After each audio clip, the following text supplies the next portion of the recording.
My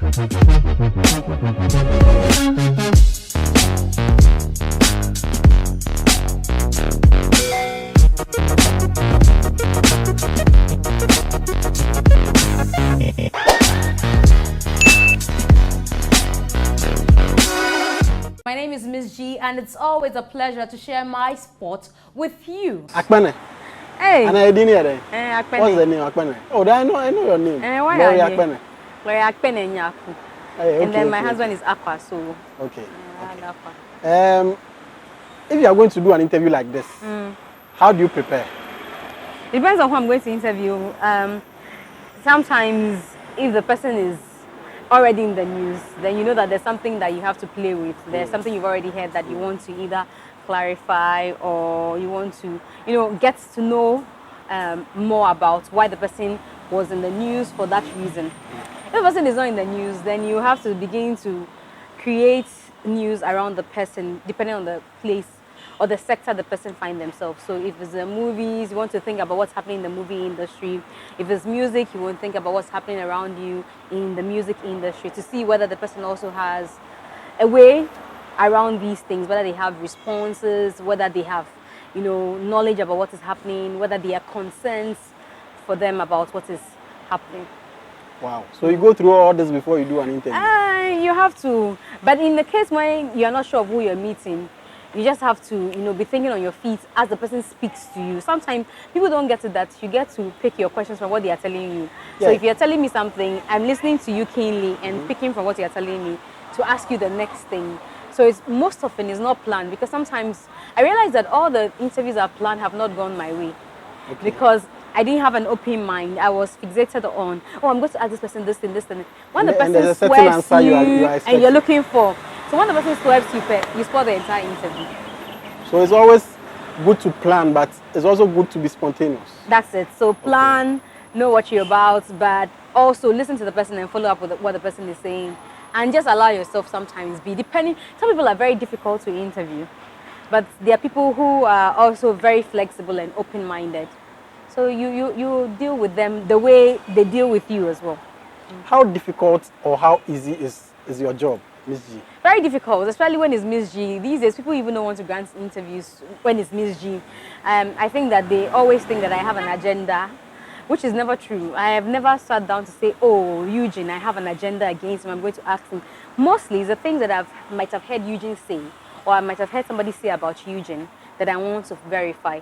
But people think that Mzgee has an agenda, and her agenda is to knock heads. So it's always difficult to get people to respond to me these days when I call for an interview. But it's also good because I think that they've also made me know that to some extent, they know that there's a brand Mzgee and you cannot just go there with anything and get away with anything. So it's two ways for me. I'm like, okay, but sometimes I feel like, oh, I wish they knew that I didn't have any agenda against them. About the agenda, sometimes don't you think your questioning, your style of questioning, how pushy you are when it comes to your interviews, don't you think it's one of the reasons why they don't want you to interview them? Sometimes, don't you think that how dodgy they are with their answers is why we prolong things? If it's A, it's A. If it's B, it's B. I think that what I've noticed about a lot of people in this space is that they say a thing and they are not able to stay through to it to the end. So somebody can say A, but they don't have the balls.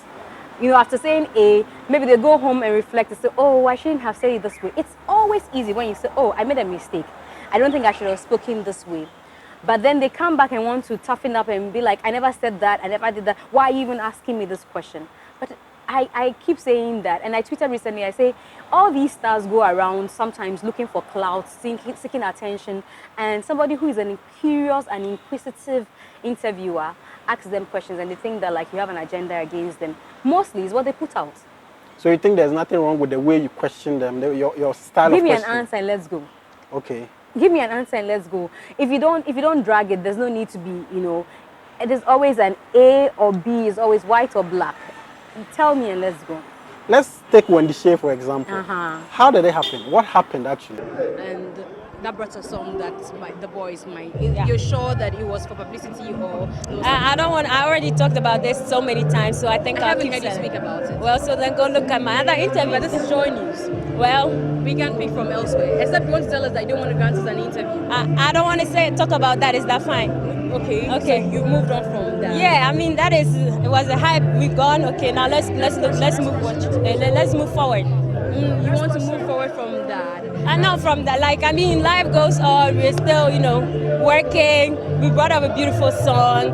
The boy is mine, and that's what we're concentrating on right now. You think the Ghanaians are feeling the fact that you've moved on from there? You think that you? I mean, we are always bringing out. We're bringing out good songs and amazing songs. So, there's everybody and their way of bringing out a new song. So that's your style, and so Ghanaians should be able to accept you for that. They should accept me for who I am as Wendy Shea. Who are you as Wendy Shea? Who am I as Wendy Shea? Okay, can we cut the question? This is a dumb question, isn't it? Sorry. Like, it's okay. Like, I don't know. Who is Wendy Shea? I don't want to do the interview anymore.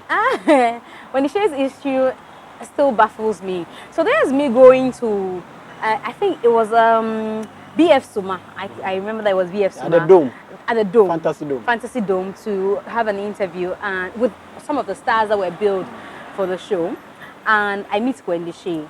I had never had a conversation with her, but this is a young girl who I kept hearing people say was living Ebony's dreams, was walking in Ebony's shoes. And I felt that, I've seen her. It's the right time for me to find out who she really is and if truly she doesn't have a person of her own. But I think that because people had spoken too many times, she was getting tired of hearing, a lot of things were happening around her at that time. Remember Sam 35, there was an issue with she and Bullet allegedly being caught somewhere. So I think that she had too many things in her head and thinking also that here's one of the people who wanted to, get at her. But I really, and God knows my heart, that it was an agenda to get her, to tell us who she was. Because she said, I want people to accept me as Wendy Shea. Who are you as Wendy Shea? We do not know you. We keep referring to you as Ebony's imitation. We keep referring to you as different names with Ebony in place. So I thought that it was a real good opportunity for her to tell us who she was. But I think she's redeemed her image over the period. She's apologized. We've moved on from there. She's been able to tell people who she is finally. So I think that we've moved on. I haven't seen you speak about Wendy Shea's issue openly like this. So let me still be on that issue. How did you feel when the video came out and people were insulting you? You are a bad journalist, you're unprofessional. Why did you do that? The girl she's new in the industry. How did you feel? It was a tough one for me. I think it was the first big backlash I had gotten. Again, I believe that a lot of people in this industry do things depending on what they are getting in return. A lot of people, not everybody. So there was a faction that were like, she's a journalist, she's doing her job. Another faction that were like, like you said, she's a young girl, she's not supposed to know. Why do you ask her? Don't you know who Wendy Shea is? But I began to realize that no matter what you do, not everybody will be for you. And no matter what you do also, you should be open to criticism.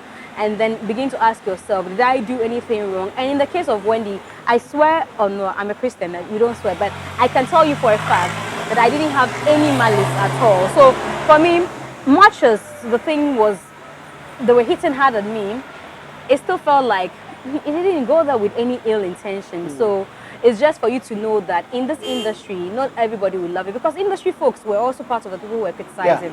And so you begin to realize that in this industry, not everybody will like you, but let time vindicate you. And time did vindicate me.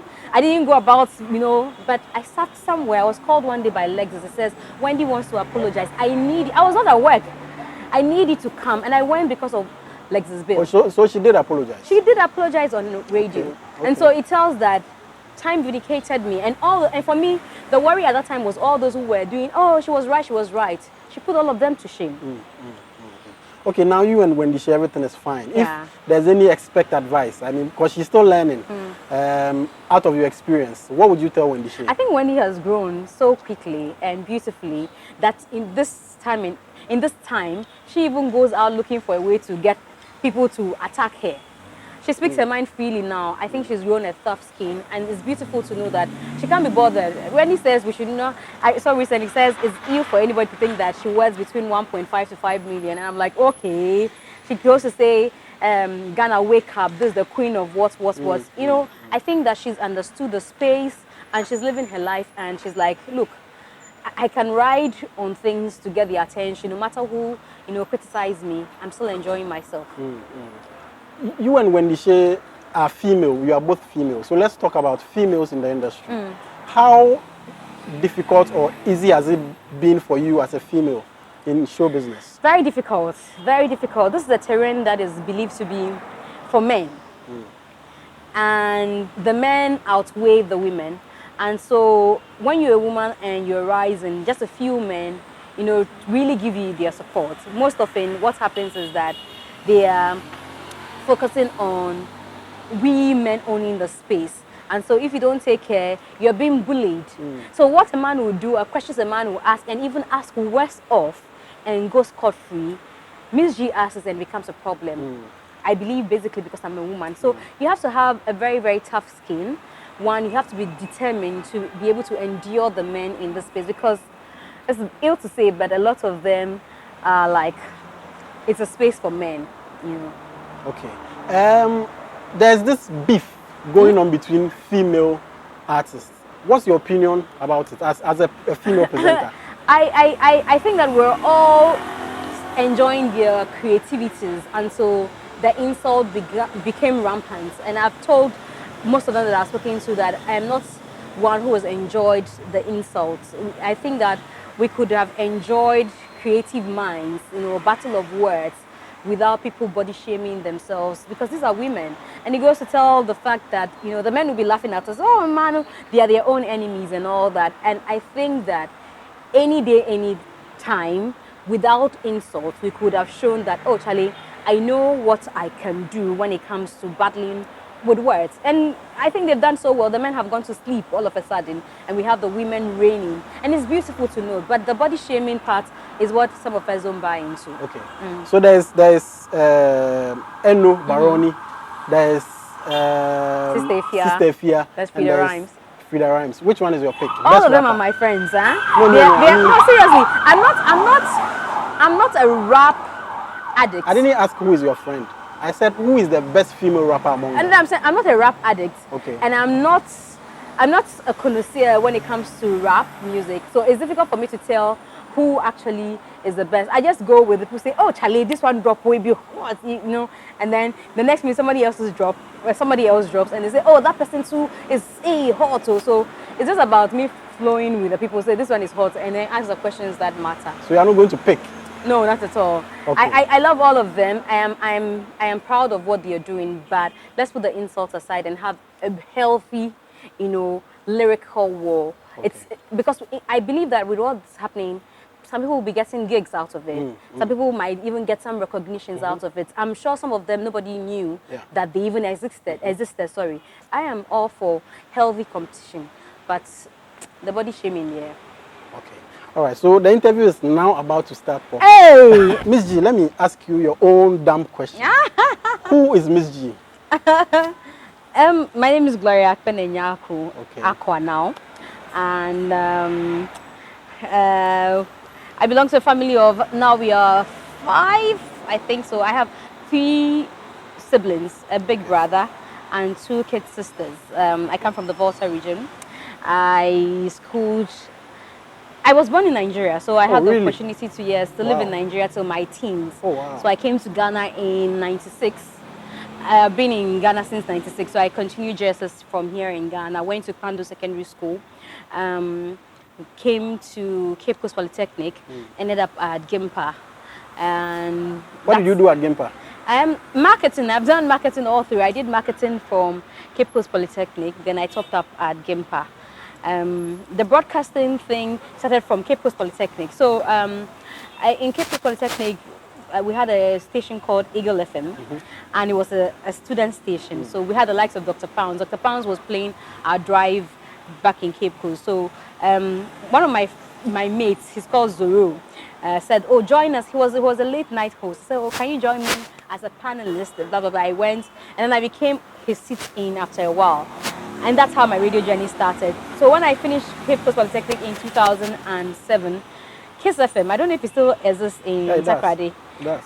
Wanted me to come and do my national service there, but I followed love. I was in love with somebody, so I stupidly, and I said that without any apology, I stupidly followed them to Accra. So I did my national service at Shraj. Okay. And after Shraj, I did Hottest Host, which was a reality show for presenters on TV3. Then I went to the GBC school. Oh, you did Hottest Host? Wow. With Funny Face, Odilia, Afija Pasu, yeah. Oh, wow. I think Hottest Host, we had only one season, so that was us. So myself, Funny Face, Afija Pasu, Odilia, these are the people who at least people know in the media space. We did Hottest Host together. And then I went to the GBC training school. During one of my vacations at Gempa, I went to the GBC training school. And then I got the opportunity to do Pravda Radio. I think Pravda is now Vision 1. Pravda, which was on the Spinkston Road. Yeah.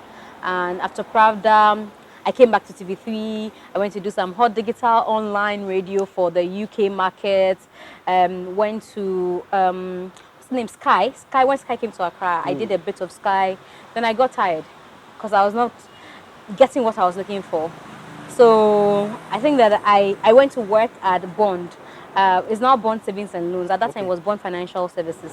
And after working at Bond, I came back to do part-time. So here's the story. One of the days at Bond, Nathaniel Atto, who is a sport presenter at Multimedia, came to buy a car from a colleague. So I was an intermediary. Okay. You know, then that's how I got started. So, I've been doing this, I know how to do that. I said, there's no opportunity at Joy, but I'll speak to Okweku Mante, who heads it, and see if you can get an opportunity at HIT. So I went, he booked a date with me with an appointment with Mark on my behalf. I went, they were starting a campus show. I joined in as first a producer. And then one of the days, they said I should come and speak on radio. So I spoke, and Anidosti was impressed. And he says, anytime the presenter doesn't come, I'll vouch for you.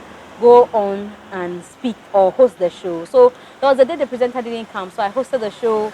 The presenter finally had an SRC engagement, she couldn't come, then I became the host of Campus on Hit. So that's how I started Hit FM. And then along the line, somebody introduced me to Oceans TV, Billy Oceans, and I did Oceans TV for some months. Okay. And then Multimedia said, Atu Kamnadazi said, Joy News was about to start a 2-hour news programming, and that he had been listening. When I was doing Campus on Hit, around that time, I was able to develop a Saturday morning concept because there was a vacancy for Mac and we started calling it Entertainment This Week. So I was doing an entertainment review.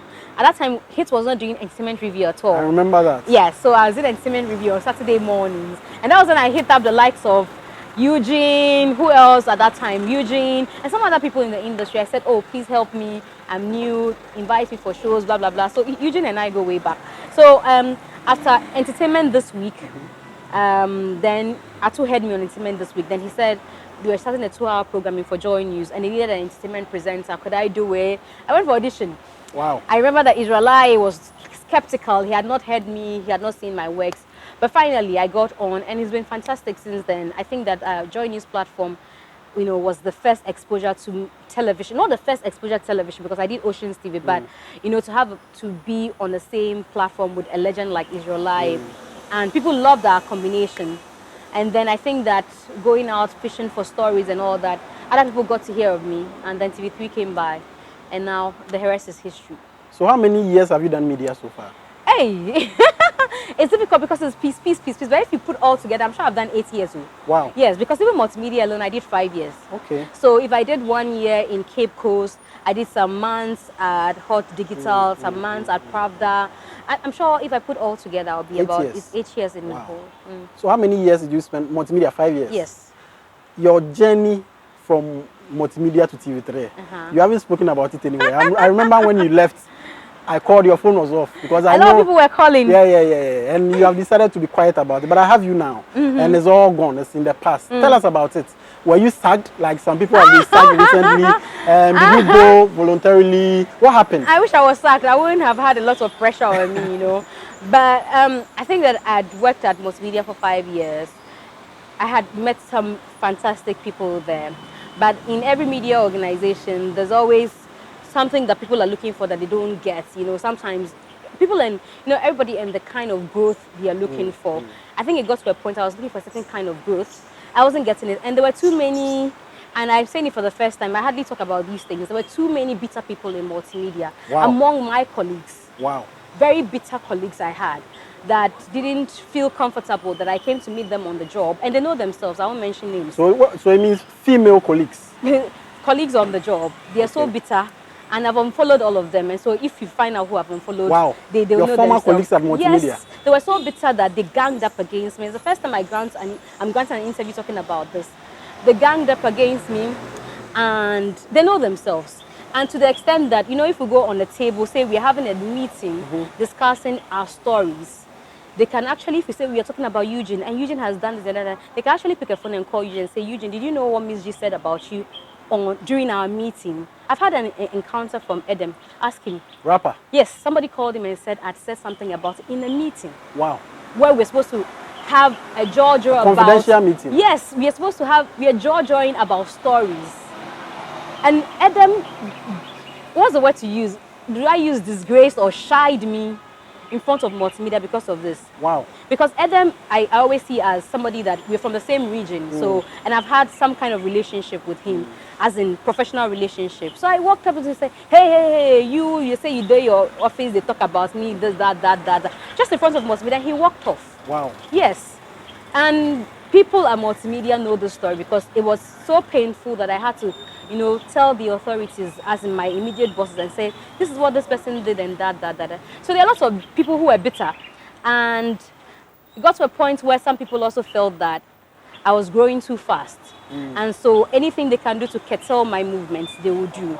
So as for leaving multimedia, I know there are people who are still happy that I left, but I left to my happiness, my own peace of mind, and my safety. So do I conclude that you were not happy at multimedia at the time you were leaving? I was happy at multimedia, and I could have stayed there, but I wanted I wanted to see if they will shine when I leave. Okay. I think this is the best way to put it. I wanted to see if I was the reason they weren't shining. I wanted to see if I was the one dimming their lights. And I wanted to see if they will shine if I leave. And also I wanted to see if I was only good at multimedia. Try somewhere else, because they felt that there were some people who spoke my language, which is Ewe, who were guarding my space and were always pushing me. Oh, everything. Oh, let Mzgee do this. Let Mzgee do that. Because they felt that people spoke the same language as I did. So I said, okay, if it's this person who is keeping me on the job, step out from your comfort zone then and see if you flourish anywhere else. And mind you, TV3 was also calling that I come and co-host mentor. It's something I've never done. So I wanted to put myself to that test. So I left to see if they will shine, and I hope they're doing well. Wow. So it's true that there's sabotage in the media? Oh, a lot of it. And you know it, Eugene. A lot of it. Your colleagues, people who even show you their teeth every time, masterminding things. You see, people don't understand that. And I keep telling people, there are people who have complained and say, oh, why is this person came only yesterday? Why is it? I say, everybody and the grace they carry. Eugene, you can walk into a place, you will have so much favor that you'll be favored. Me, I might be, and this is just for a case of example, I might be more knowledgeable or more exposed than you, but I will go to that same place and they'll just look at me and say, sorry, we can't help you, because you carry a different grace from what I carry. If anybody says they know where I church, they will tell you that I am not the best of persons when it comes to spirituality, but I cling to only God. There's no power anywhere else for me, and I hold him and I carry him as the only thing that I have. And so to pray, see, everything that you see happen in my life, in those media circles, was prophesied before it even happened. At the time, even me who was being told this, I didn't understand what I was being told. And I know that I've interceded for years. Like I've been telling you, I started this media job from Cape Coast to here. I have paid my due, gone to places where I've not been paid, worked, driven. Look, and they said I should stop saying this. Nobody forced me to work at multimedia. They told me that in the initial stages that they were not ready to, employ. I drove my car to multimedia for close to a year, 6 months without being paid. But I knew what I was pursuing. And when the time was right, nobody told them that, pay this girl. when the time was ripe, and I say that without any apology, I was being chased with a letter. Wow. Yes, I was first given a contract. Within a few months, I was stabilized and all that. So I think that I have worked this journey, or I've gone on this journey, not thinking of what I could eat immediately, but trying to find my space and work on myself and grow. I tell you, even as I sit here, there are times when I do interviews and I look at them like, oh, did you really do this? Did you really say that? And I feel like I could be better than what I am. But there are people who also don't feel like that. It's just that they go to work, and they are done. So I see people who are shiny, who might have just stepped in today and are shining. You don't know who is praying for them. You don't know what seeds they've sown. You don't see. And I'm bringing this story for the sake of this. I saw Eddie Watson when I was living in Teshi. Yes, in Teshi, carry his 21 inches television to church to sow because he didn't have money. Wow. And when I see Eddie Watson, and every time I see him, I tell him, I say, when I see what he's done with his life today, I say it to you, I know the seed you sowed. And I don't know what you told God, but I feel like that seed of carry your 21-inch television at the time you had nothing is what is bearing fruit now. So as for people and what they have invested in their jobs, you don't know. Okay, Mzgee. So now you are off multimedia. Yeah. You are at TV3 now. How is it in TV3 now? Is the story different? Oh, no, I think I have a lot of experiences now. TV3 is, just like multimedia, TV3 is also a beautiful family. It's a different environment. I've done how many months? I think just about 6 months, but I've loved it so far. You see, the thing about being at TV3 is that you have come on a different level. You didn't go as the same person you went as when you were multimedia. Remember the story I told you about multimedia? I went as an intern, sort of. This time around, you're coming as somebody who has worked and whose work is being appreciated. So you don't expect that even your colleagues will treat you like, the same way that you were treated as an intern back then. So I think that both media houses are beautiful media houses. My colleagues here, so far so good as well. I understand your pay at multimedia was very big. Big is relative. So, I mean, how much is it? Give us an idea. I don't have an idea. Oh, you don't know how much you were paid at multimedia? I can't remember. Are you serious? It was good. It was good. I never complained about my salary. At multimedia, even here at TV3. I'm doing the job for growth. Yes, I need to feed and fend for myself, and that as well is okay. And it's good, not just okay, it's good. But at this point, I'm looking for growth, more exposure, and you know that with time, money will flow. So you are saying on record that you didn't leave multimedia to TV3 because of money? Not at all. Everybody who knows. Not at all. What's your position at TV3 right now? The same position I've always had, presenter, producer. Okay. Nothing has changed. Okay, and what do you do? What programs do you do on TV3 now? TV3, I'm on the morning show for New Day as entertainment host. I am on 3FM in the afternoon from 12:30 to 1 for radio entertainment news. Then I return on Saturday at 1 to 4 p.m. for an entertainment review show. And then also we have Simply Showbiz, which is also a television entertainment review show as well.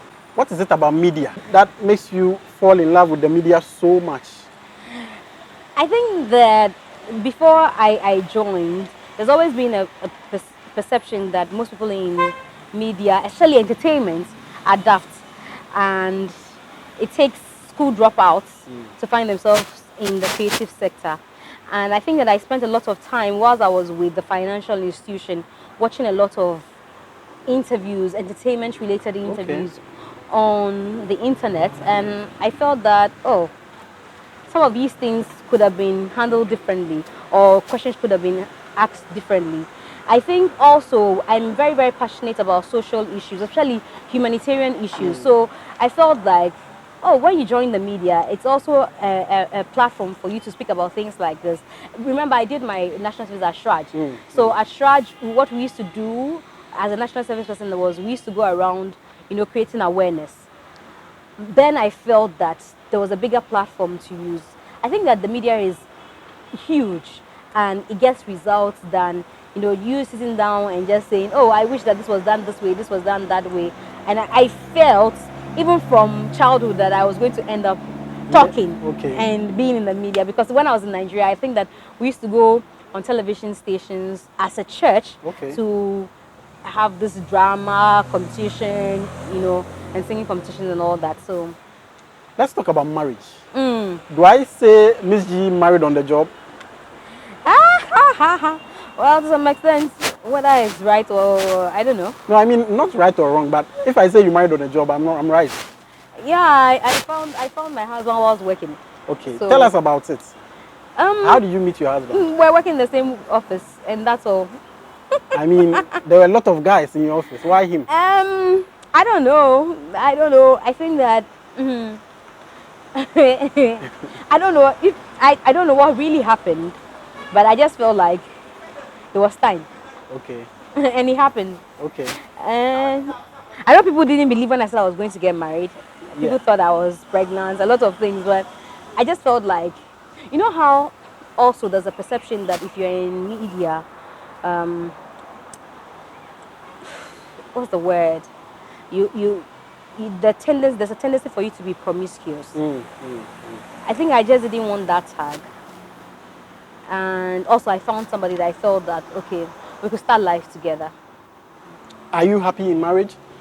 Yes, it's not all rosy, but I think that my husband is the opposite of me, so it makes it easier. So If you say opposite of you, what do you mean? I'm the talkative, I'm the bubbly person who would always want to go for parties, we want to dance, but my husband is quite reserved. He's a book long, and so he gels. So I'm able to say, oh Charlie, when you step out, do this. He's able to say, I'm sure if my husband was here and I was granting this interview, he would find a lot of fault to say, oh, don't speak like this, do this, say it this way, the sentences should go this way. So that's it. So for me, and he tends to understand me. He has a big heart to accommodate some of the things that I do. So, and I also have a big heart to tolerate the fact that he's an introvert. So it works. Okay, so tell us the name of your husband and what he does. Why do you want to know the name? My husband is I'm asking for the viewers. Oh, my husband is my husband. Miss G, Yeah. it is you talking. Yes, my husband is my husband. I know. You know the kind of job we do. There's a tendency that people will now go on the internet and start sending messages. And I don't like the fact that if people are angry with you for something they think that you have done wrong, they reach out to your partners, your family members, and all that. So I try to keep them out of the space. And so if you notice, I like the fact that I use Miss G quite often. So people don't really know my name. They're not able to track people. And sometimes people don't even know who I'm married to. I think I prefer it that way, so that he lives his life and I also live mine, so that I don't go home having to go and explain that I didn't mean it this way and people are insulting him for something I've done, because I don't take the bashes, or I don't get to take the heat for him. I don't think he should be doing that. How many years have you been married? This is my 3rd year. 3rd year. Wow. So you're my senior in marriage. What was your perception of marriage before you got married, and how different is it now? Rosy. You thought it was all I thought it was nice. all rosy, and there are no down moments. There are no, the perception they create to us is that when you marry, almost everything is over. I don't think it's like that. Yes, he's human. He's coming from a different background. You also are human from a different background. You believe in different things sometimes, and your approach to things are different depending on where and how you were brought up. So it's not all rosy. There are times when you say, oh, I didn't think that this would be like this. And there are times when you say, oh, yeah, you're the only one who could understand me. You're the only one who accepts me the way I am. And I think that my husband is the only one who can tolerate me, because people who know me say that I am extremely annoying sometimes. I like things to be done a certain way, one. And two, I'm also a go-getter. So I don't like to take no's for answers. And so I would jump over you telling me no to get it done elsewhere. So it takes somebody who has a big heart to accommodate, and somebody who really believes in the person they are with to say, okay, have your way. As you said, it's been 3 years since you got married, and one thing that I know that obviously will come up as a married woman is kids. I know from friends, family, pressure. You get that? I get that a lot. But I'm never swayed. How do you deal with that? Yeah, I'm not swayed by things like that. Actually, I keep telling me I'm afraid. Of what? The 9 month period and the kind of job I do, and having to, I keep saying to people who ask me, I say, I don't want to give birth to children and say, leave my child at night and say, I'm chasing after some artist B, I want to get this interview. I don't want to live my life that way. So I say to myself that, okay, do it now and get to a point where you are not chasing artists or chasing stars for interview at night. You have to be at a show or another, because I feel like my child should have all the attention. I can't be pregnant also and be jumping here and there with my pregnant. Yes, I'll work, but I feel like it gets to a point where you don't have all that stress, and then you can have a child. So if I understand you well, this is something you and your husband have agreed on. We haven't started to plan, but I keep saying it, so I'm sure he's beginning to buy into the idea. And like we also, no matter how old people might think we are, I always say that we are a young couple and we don't want the stress. If the child comes along the way, why not? We are married, but I won't I want to have a child. No. So how easy has that been, that decision? Because family will give you pressure. My father has never even asked me for a day. So there's no pressure Neither coming from has anywhere. my stepmom asked me for a day that when are you going to have kids. So anybody else who says it's doesn't really I matter. can't even be bothered. I think that I love kids, but the mere thought, and people who are my friends who will hear me say this will say that I've said it too many times that Charlie, hey, 9 months now, hey, I don't know, but I hope one day You're still psyching yourself for it. Exactly, that's the word. I'm psyching myself gradually for it. I just wish that I could just wake up one day, I'm pregnant, the next day I have a child. I wish it works like that. And seriously, because I can't. Hey, Charlie, the 9-month thing, it scares me. But you are speaking as if you've experienced it before. No, I see people carry their stomach around, and I'm like, ee. And sometimes I'm tempted to watch videos. And when I watch the video, I'm like, chai. And I hardly can stand things like that. So I'll get there. Maybe when I'm taken by surprise, then when I wake up and say I'm pregnant, then that one. But for now, dear. You're in show business and marriage. How easy or difficult is it for you? It's difficult. Why? It's difficult because ours is more often a nightlife. And you need somebody who understands you and understands that once you're out there at night, you're working. And it's not because you just want to be there having fun. My husband, again, he's not that kind of person. I can go to the club with my husband. I'm sure he will stand and look at everybody all through our stay there. So it is for you to be able to show the person that, oh, Charlie, I'm doing this because I need to. And there are days when he says, I say, please come and let's go. Come and let's go, because you say, oh, and I want for me and I mean do it. And I'm like, okay, let's go. So I think that you need to get somebody who understands you. And there are a lot of, issues about showbiz people and marriage.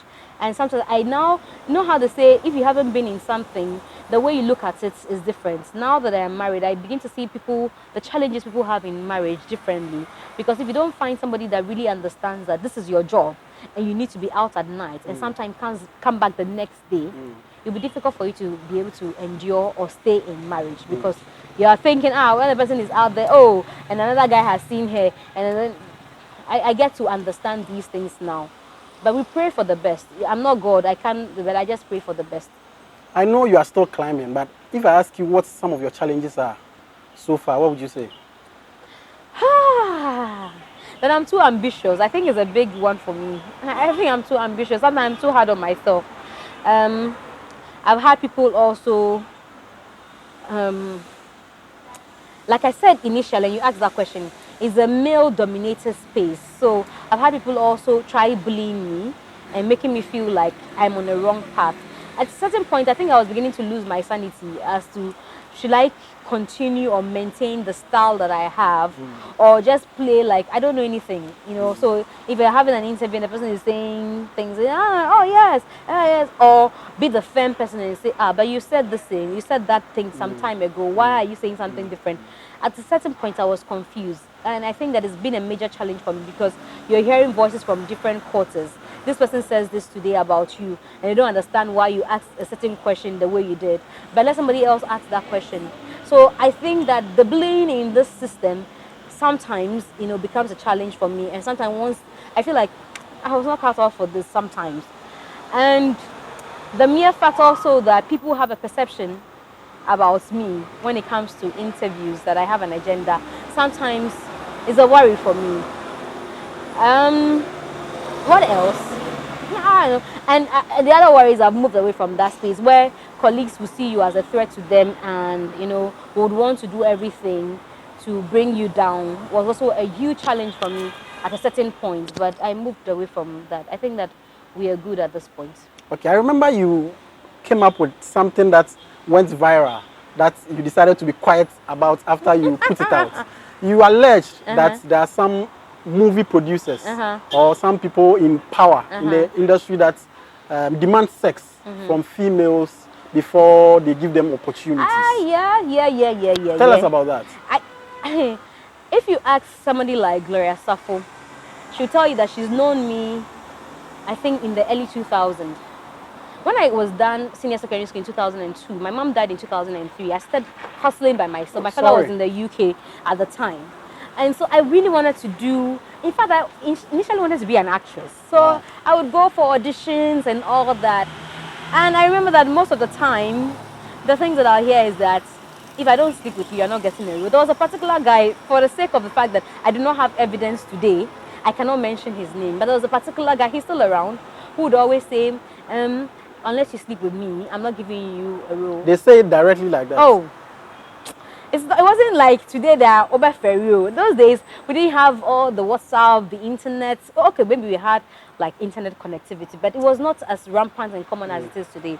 And so you go for auditions, and then he will say, "Hey, if you don't give me the thing I'm looking for, you won't get any role here." And most often, he's the production manager. Wow. So you're not getting anything. So I have gone for auditions until some people who had genuine minds, casting. I think that the first time I appeared in a movie. So you've actually acted before? The first time I appeared in a movie, go and look for that movie, was Divine Love. Majid Michelle, Jackie Appiah, Nadia Buhari.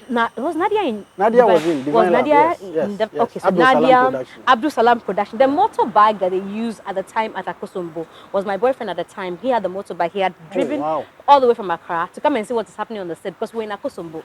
And then when they saw the bike, they decided to use it. So Divine Love, the late George Williams was also in that movie.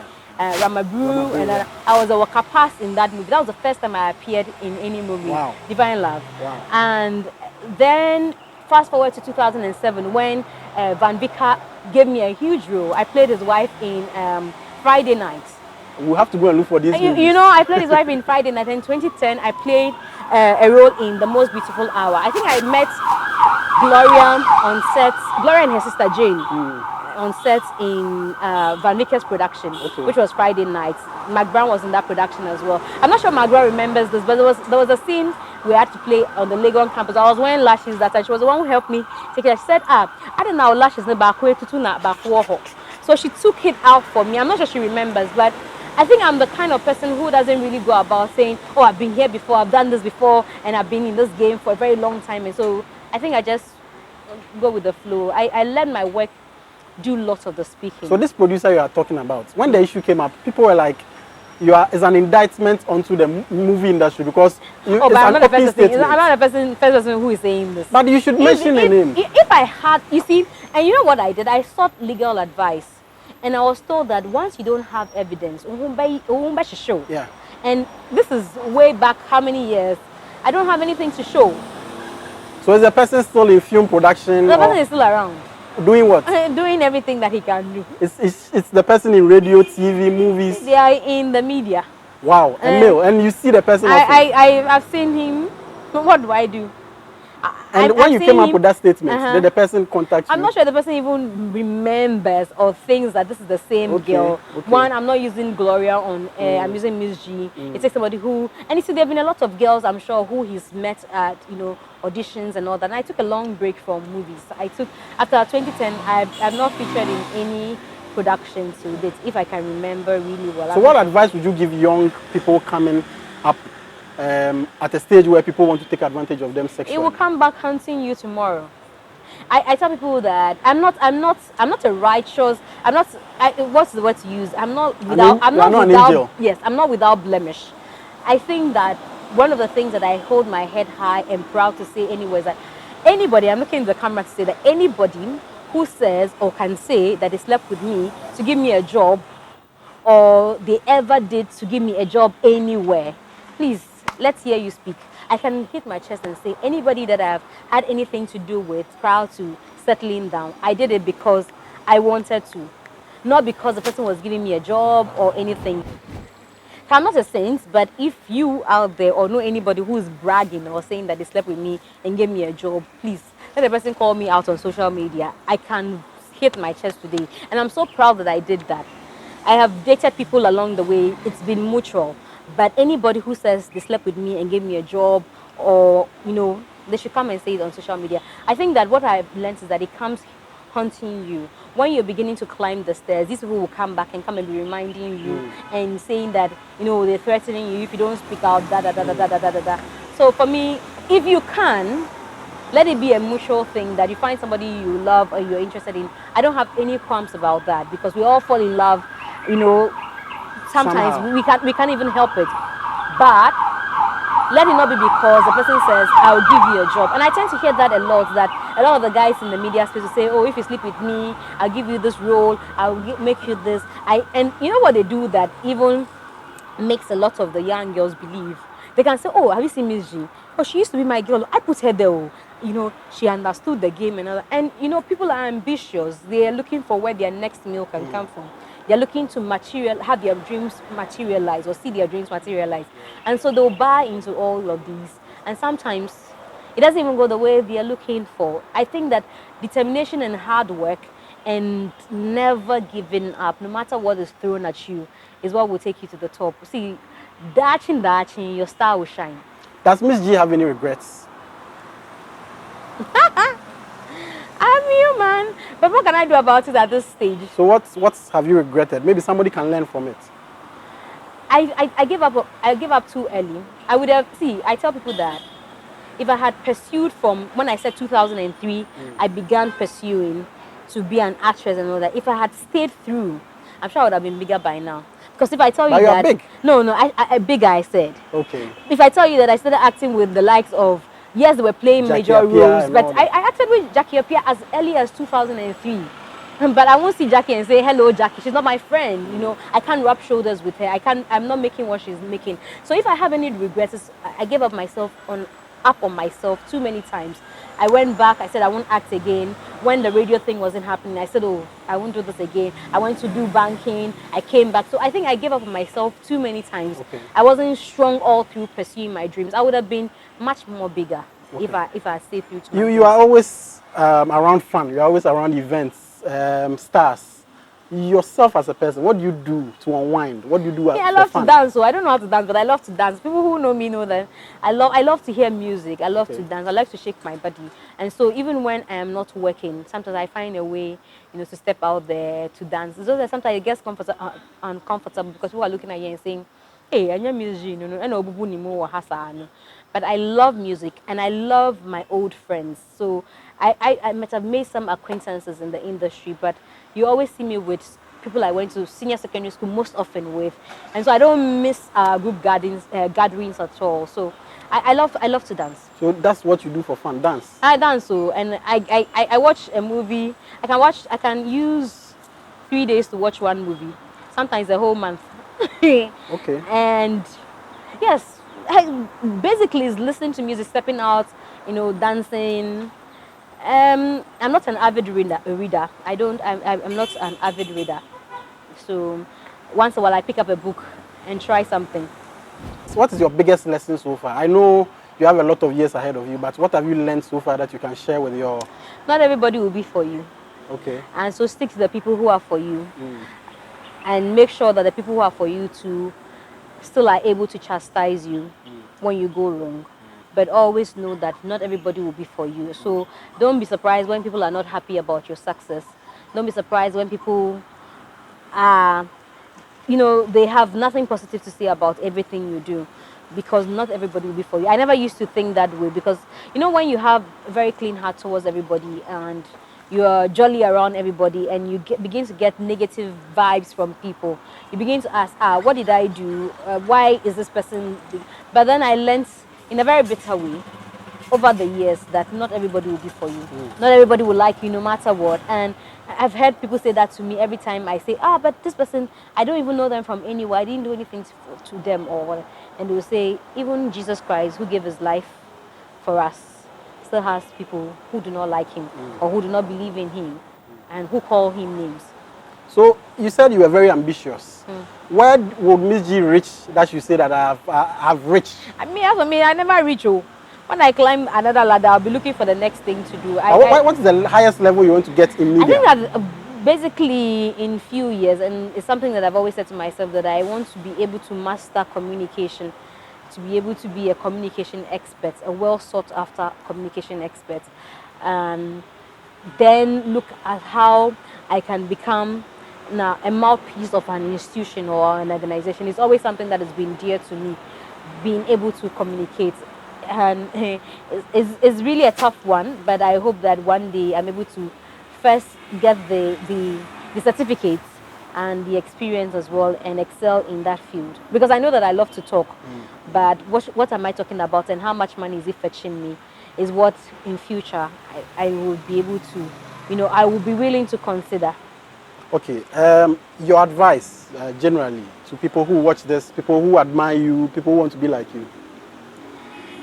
Charlie, the job is not easy, but if you want to do it, you can do it. You will meet people on the way who will tell you you cannot to do it, and you might be rejected even 20 times, but go another time. Maybe the 21st time is when somebody will open their doors to you. We don't always tell you the stories of how many times we've been rejected. Me, I've been rejected too many times. Look, I've gone for auditions when they say you didn't pass. I've gone for auditions where we're left with 2. And they choose the person over me. So I got to that point. I remember years back, Choice FM was auditioning. It was just 2 of us. They chose the guy over me. They said they were looking for just 1 person. There was a time also at TV Africa where whatever. So they took people and I was just left. So there have been times when people will turn their backs against you or at you. All you need to do is to go back, put yourself together, return another day when people are calling for auditions. Your light will shine definitely one day, and it doesn't. You don't start by being huge. You start gradually, and you'll be huge without even noticing that you'll become huge. So let your work. I keep telling people, let your work speak for you.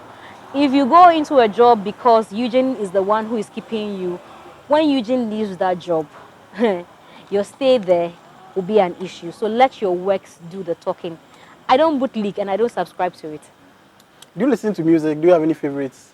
I listen to a lot of music. I don't have favorites. A lot of music. I love danceable tunes. So whatever it is, so what are some of the people you have on your playlist?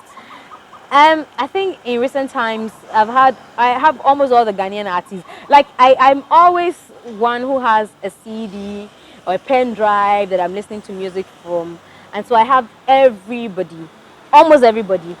Almost everybody. I know the game. You don't want to mention No, I'm serious. I have almost everybody. But it will surprise you to know that I've been listening to Joe Metal, Dinah, and Tree Hamilton. Wow. I think that in the mornings when I'm driving to work, you won't find me listening to anything than gospel. Okay. So I have, these are the albums I rotate. Okay. So I have Joe Metal's Wind of Revival.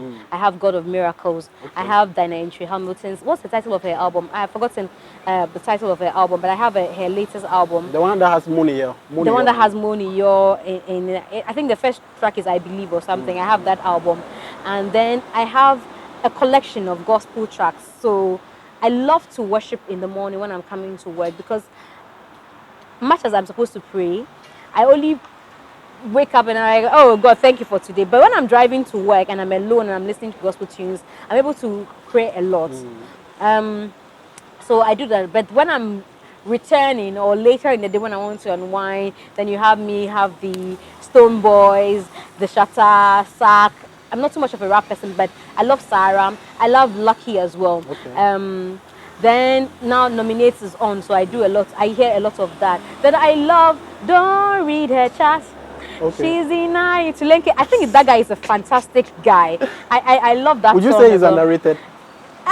He should be telling us. He knows where he's supposed to be and why he's not there and all that. But I think Tulenke was in Nigeria. How many of our artists have got a collaboration with what's his name? Faust. So I don't think that he is underrated.